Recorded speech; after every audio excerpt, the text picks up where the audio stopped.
comes as news to no one that the Democratic Party is facing serious headwinds in this next cycle. And beyond that, the DNC has an additional job that they've had for the last year. After President Biden's election, the DNC took control of his and Vice President Harris's personal social accounts.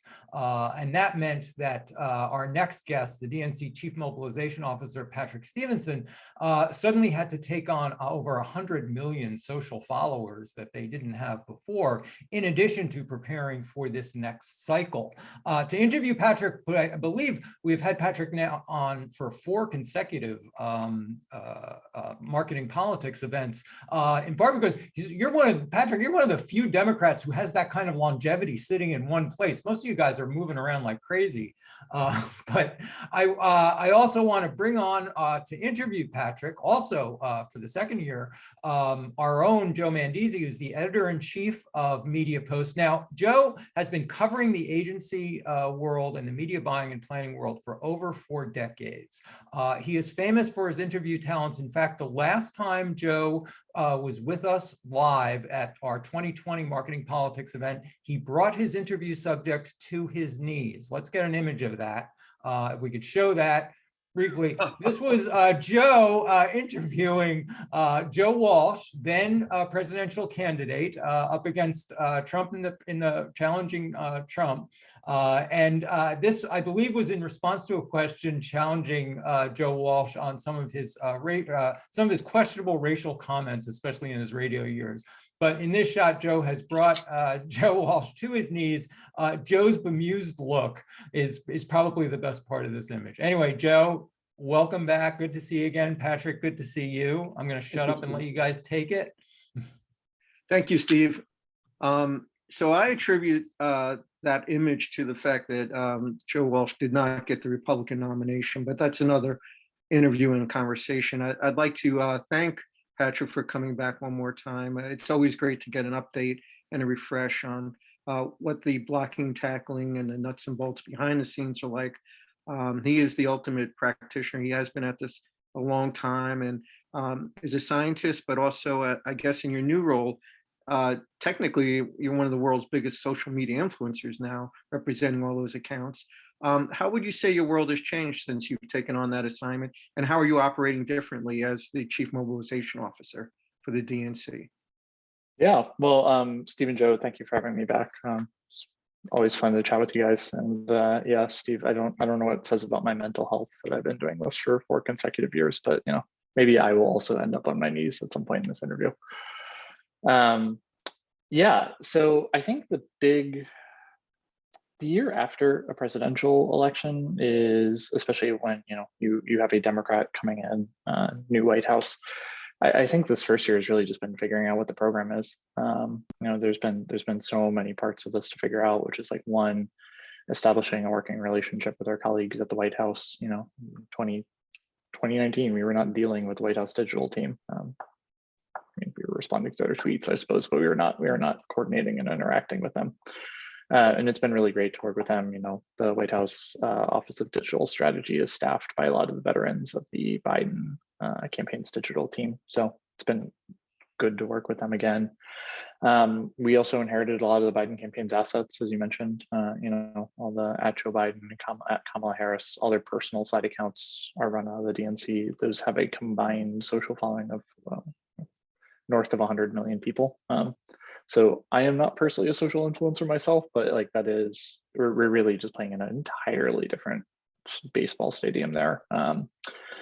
Our combined social following before we inherited those accounts was probably like 5 million people. So, we've increased the following of our social program 20-fold, which really requires you to reevaluate and rescope a lot of your program there.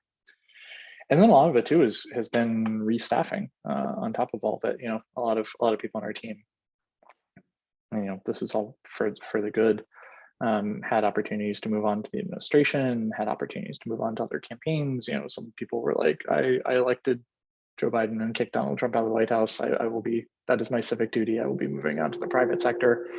So we really have had the opportunity to hire a lot of new people and really think strategically about how we're building our team and our program. So all of that combined has really, 2021 was a massive year of change, and I think puts us in a good position in 2022 to focus more on program execution.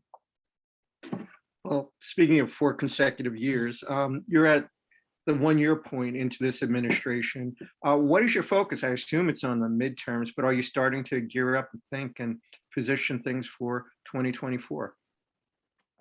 The short answer to that is yes. Well, and also, sorry, I should jump back to your mug. That mug is the top selling item in the DNC store.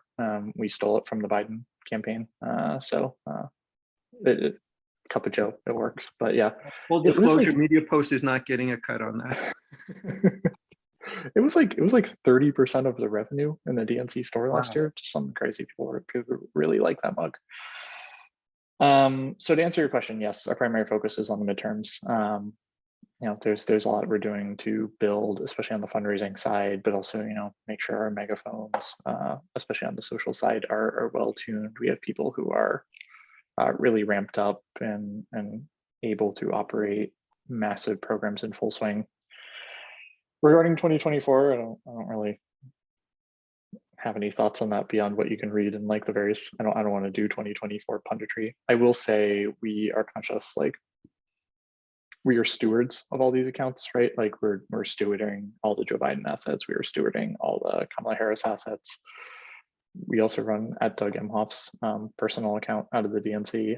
So our goal with that is to take those accounts, grow them, run a good, solid, competent program for them, and then ultimately, like at some point, we will be handing them back to those people. So we do think a lot about the stewardship part of the program too, especially with the White House principal assets. So another thing that's changed since last year was, well, first of all, our event isn't following a national insurrection of the Capitol, which is a nice thing. But a certain opposing force has gone dormant and silent on social media. So your share of voice is inherently increased. Yet we hear as soon as next month, there'll be a relaunch of a new social media platform representing that voice. How is this factoring into how you utilize social media? And then I have a follow-up question to that. I think one of the things Joe Biden is always good at is, and I think part of the reason he did beat Donald Trump in 2020 is he's not that distractible by a lot of the things that that Donald Trump, is posting all day, every day. So I think Donald Trump not being on social has not really changed our strategy too much. And that, with Joe Biden's accounts, we're really attempting to do a lot of the same true to his voice, steady drumbeat of content that we did in the 2020 election with them. I will also say too, we invest a lot in social listening because we want to make sure we know what's going on with all the accounts we run. And one of the encouraging things for me has been like Democratic elected officials, by and large, really hold their own weight against Republican elected officials. Joe Biden really, he really, when we tweet from his accounts, like can control the conversation on Twitter at a macro level about Joe Biden, which is good. You love to see it. You see a ton, a fairly staggering amount of disparity between progressive media and right-wing media on social. We're just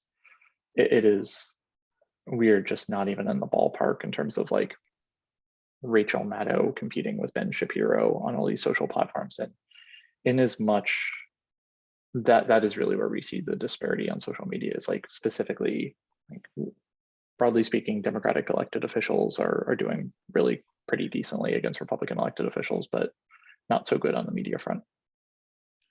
So I assume to date your tone has been very presidential. I'm a follower, and I think that reflects Biden's character to date. But he suddenly took a turn going back to his last address, which he actually invoked Donald Trump by name. Actually left his name out of that presentation, but we knew who he was talking about.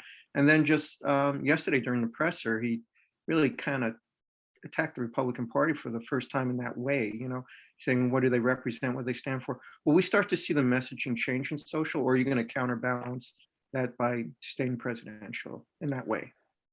Yeah, it's a great question. I think we really are following the president's lead on this. We want to make sure that we are using his channels to really reflect what he thinks, what he's saying, what he's feeling, what his most authentic self is.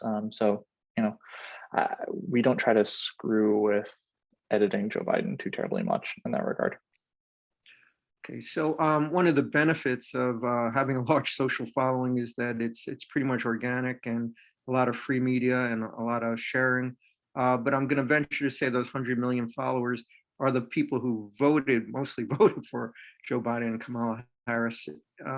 How do you reach the other side, and how much of that will be from a paid social strategy or an alternative media strategy? How do you influence the people who are not following Joe Biden? Yeah, that's a great question. Certainly the most important element of this is paid media, which we do a fair amount of at the DNC. Also, we don't really work with because there's any number of campaign finance restrictions that prevent this, but there's a lot of really incredible organizations on the Democratic side, like Building Back Together, Priorities USA, who really run like very sophisticated high-level media campaigns to reach voters that are very data-driven, that I admire a lot. I think two things to answer your question, Joe. I think one, we definitely, and a thing I'm excited to do more of in 2022 is be a bit more on the youth-focused platforms. That makes me really sound like a very geriatric millennial, but platforms like Snapchat, TikTok, where I think a lot of, Twitter, everyone is on Twitter, right? We're good on Twitter. There's enough political tweets.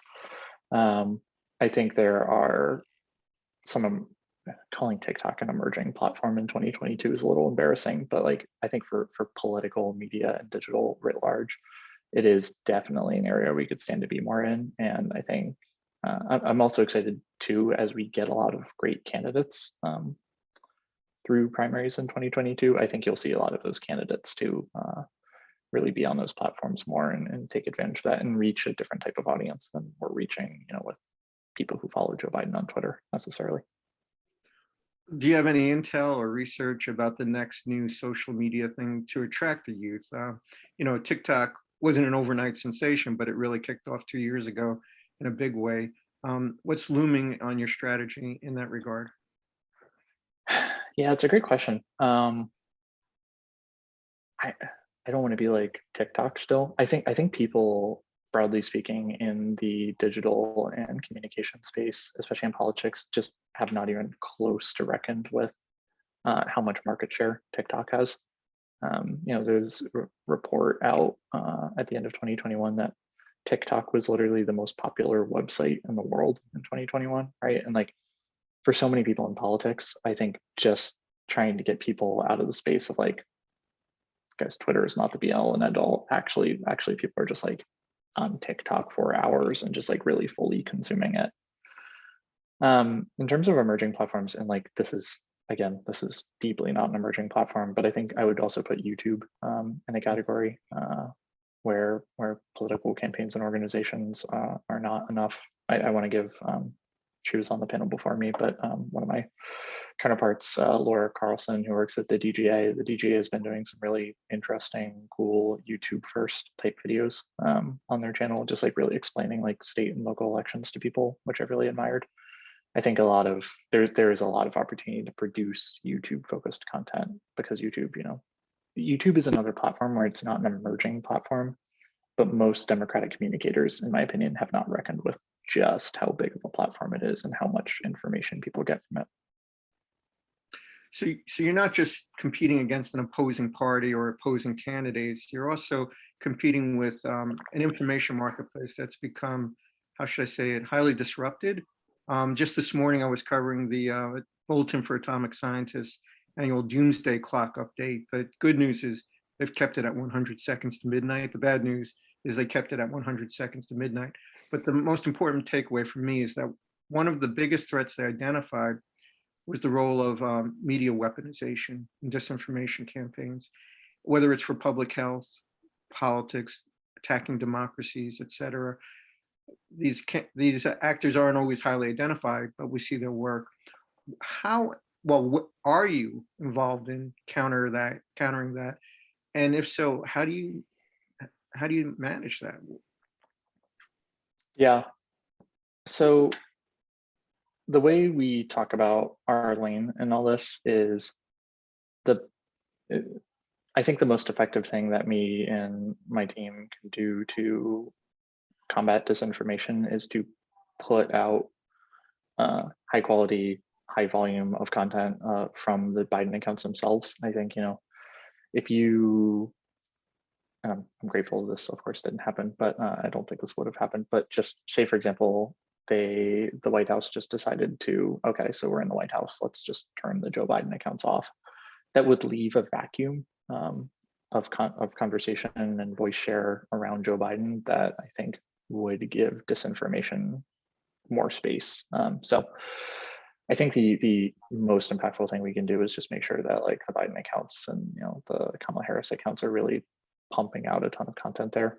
One thing our media monitoring and social listening really shows is really a large percentage of positive conversation about Joe Biden and Kamala Harris on social media come from owned accounts. So I think it just really shows just like how critical it is to operate those accounts to do all that disinformation combating. So, every time you're on our panels or interviews, we ask you the money question, which is what's the next new thing? And, historically, political has been an innovator of using technology, in particular digital media.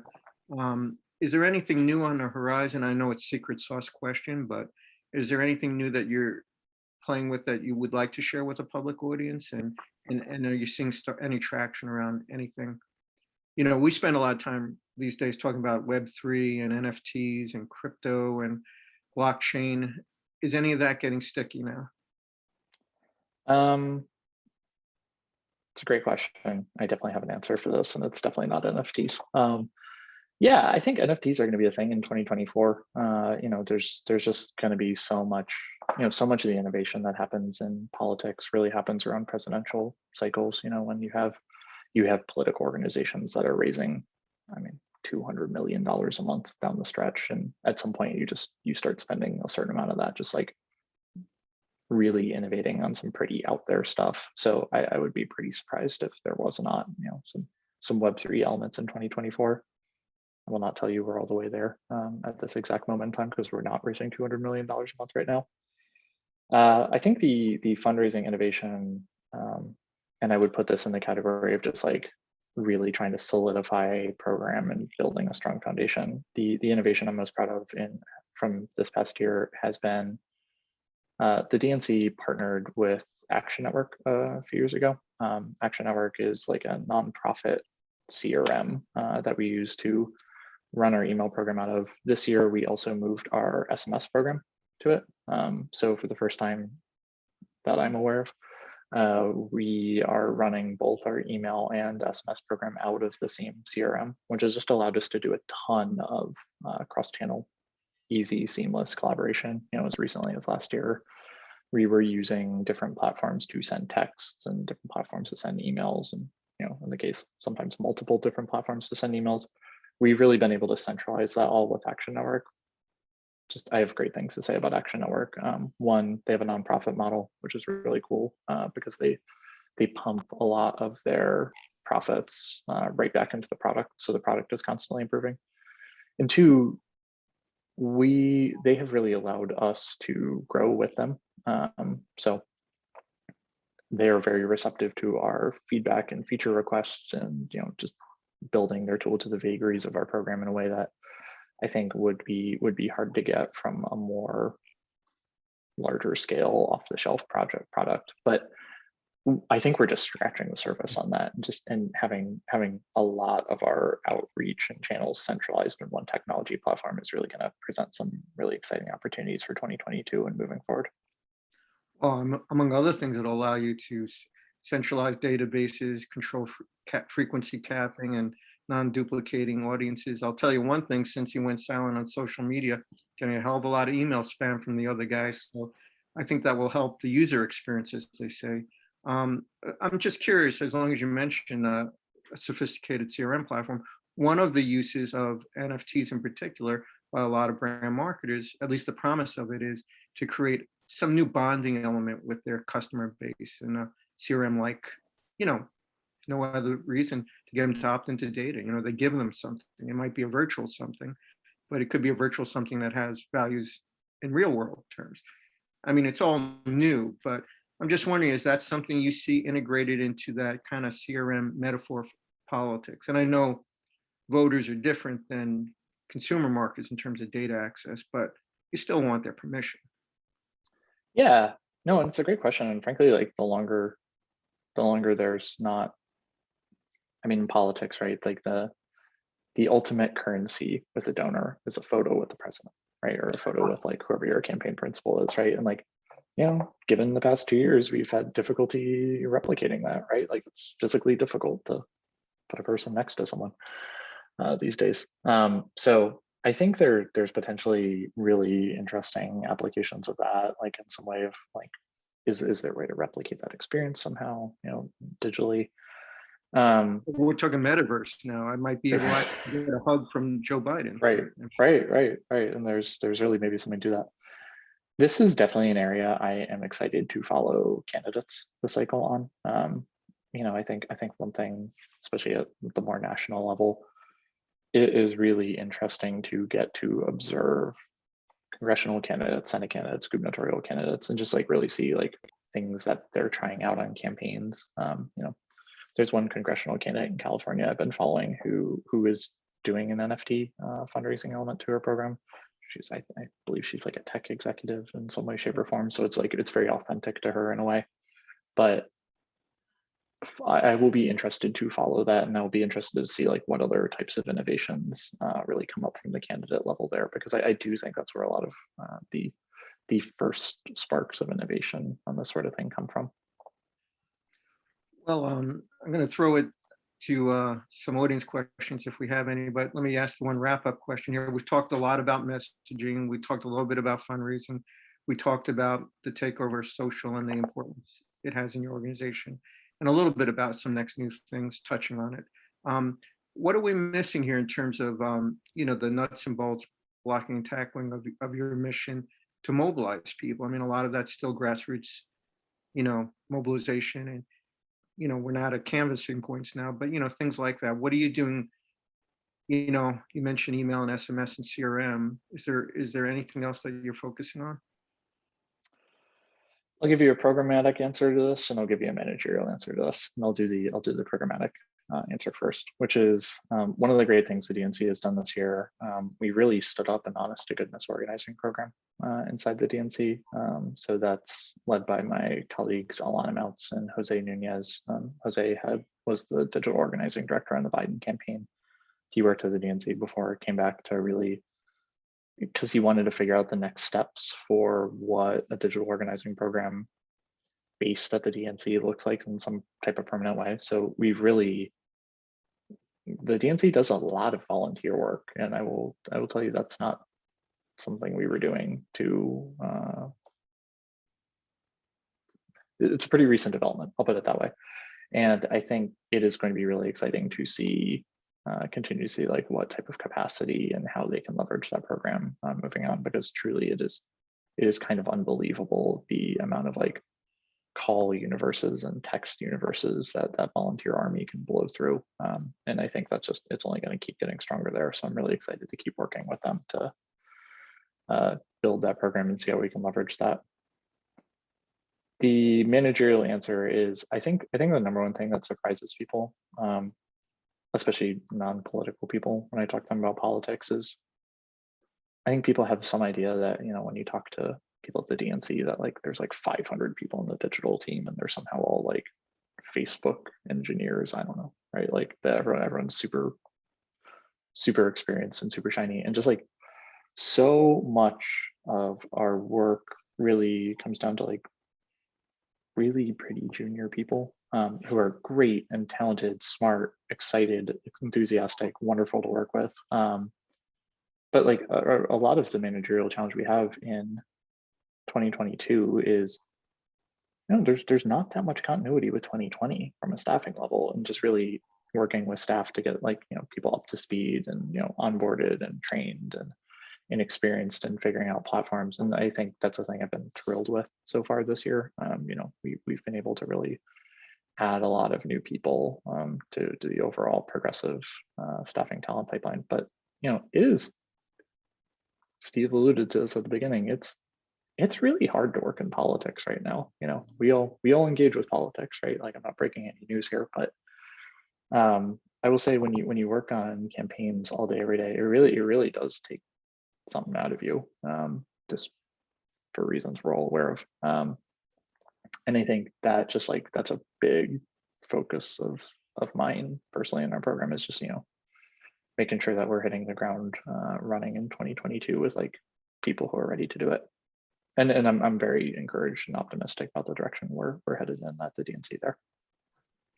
All right. I don't know. Do we have any questions from the attendees?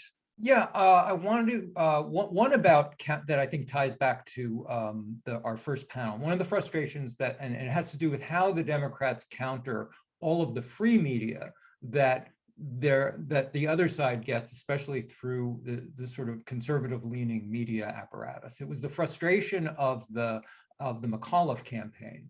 And that one of the ways they dealt with it was through social media, using paid media to promote news stories that they thought pushed ahead and were favorable to McAuliffe's policy positions, and that sort of underscored and characterized him as a policy candidate.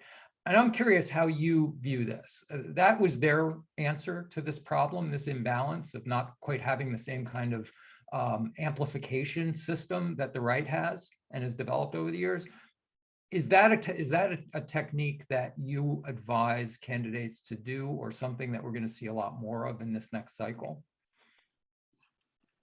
Yeah, it's a great question. I'll say one, I was a big admirer of the paid media program the McAuliffe campaign ran. I thought it was super innovative, specifically that strategy about, amplifying a lot of positive media pieces, especially on search. I think search is just like the truly no one's ever going to kill it type of advertising platform. That is one of the more basic elements, where a lot of times it just comes down to people Googling your candidate's name, and you want to make sure that the thing you want them to see is there. And I think a lot of people nail that in terms of donations, but I did think the McAuliffe campaign was super successful, in leveraging that sort of thing for information about their candidates. And I think there's definitely more opportunity to iterate and innovate in that specific area.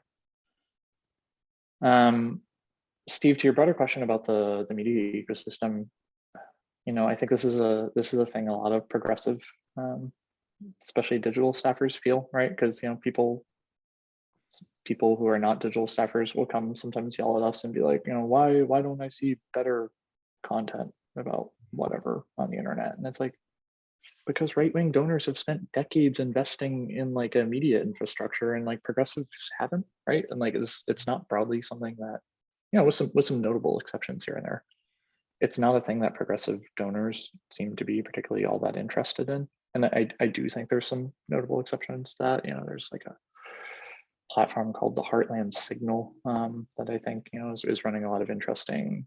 I think they have a radio network based out of Chicago that broadcasts in the Wisconsin area. Some websites, some social platforms. So there is some innovation there, but broadly speaking, I think it's an area that warrants a lot more investment by some of the Democratic big money types, for sure. Podcasting seems to be an interesting route, where we're seeing sort of liberal media take hold in a way that, we've seen many attempts on radio and TV to counter the conservative echo chamber. And podcasting seems to be one place where that seems to be grabbing in a way that it hasn't in other media. I agree with that. And corporate media is kind of underrated in just how effective they've been at that. I think, obviously their podcasts are good. They take a lot of their profits and just appear to pump it right back into a pretty solid digital organizing program that I think they absolutely do not have to be running. And I've really admired that. And like they really develop a lot of really good tools and resources there. And it's hard not to look at them and just wish that there were more organizations like that. But by and large, they're excellent. Yeah, well, it's a case study that you can use to help make Exactly. other donors. Yeah, right? that's a great point.